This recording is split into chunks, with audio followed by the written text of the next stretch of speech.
Tom Leahy, the forgotten legend of horror, heroes, and happy orbits.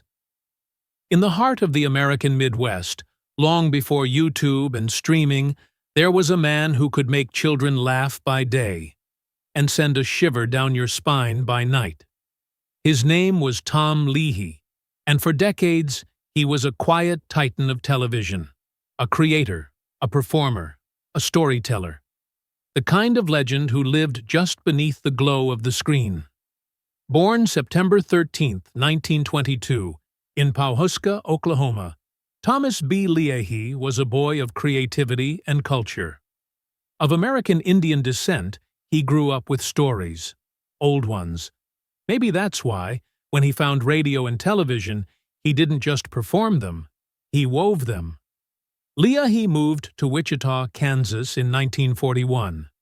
There, he enrolled at what is now Wichita State University, studying art and drama, two tools that would shape the rest of his life. Before he became a face, Tom Leahy was a voice. He began on KFH radio, delivering a weekly show called This Week in History. In the 1950s, he started writing short stories, science fiction, sold to digest magazines, tales from distant planets, and alternate realities. And then, like any good story, Tom stepped into a new world. Television. It was on KAKE-TV, Channel 10, that Tom became a true original. They asked him to host a late-night horror movie program. He said yes, but not as Tom Leahy.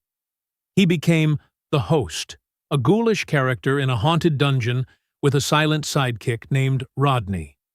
The show was called Nightmare, and it first aired on January 31st, 1958. Every week, fans tuned in as the host introduced classic horror films, all while performing absurd, hilarious, and often eerie skits. Leahy wrote the scripts, applied his own makeup, and even created a unique vocabulary for his character.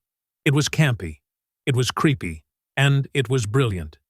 People loved it. KK was flooded with letters, fans, kids, even entire families. The host and Rodney began making public appearances. They were horror hosts, yes, but also local celebrities. When Rodney's actor, Lee Parsons, stepped away, Leahy kept going, alone, moving the show to KTVH, Channel 12. In 1969, Nightmare returned, this time in color. Leahy was still the host, and now he had a new sidekick, Jim Herring, a theater actor. Together, they brought humor, horror, and even sci-fi.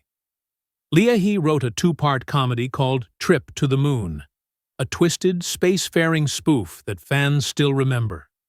He even designed the title card art himself. Nightmare ended in 1971, but the legend was far from over. Because for all his spooky charm, Tom Leahy had another face, one children adored. In 1962, he became Major Astro, a cartoon-loving space commander who hosted a children's show on Card, Channel 3. Leahy built the world himself. He crafted the set pods from balsa wood, painted backdrops, and even added a model orbiter. At the end of every show, he'd beam a message to the stars.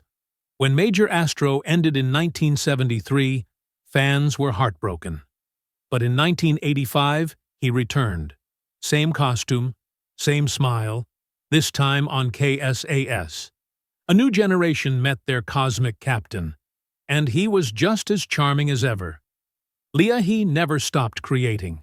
He did commercial voiceovers, hosted more radio programs, and even acted in a locally produced cult film, King Kung Fu, where he reprised a favorite character, Captain J.W. Duke. He built a business. He lived quietly, but to those who remembered him, he was never ordinary. Tom Leahy passed away on June 18, 2010, in Wichita. But for many, he never truly left. His voice still echoes. His skits still make people laugh. And his characters, Host, Major Astro, Duke, they live on in memory, like stars in a vast, creative sky. Don't forget to like, subscribe, and explore more forgotten legends with us, right here on Mystic America.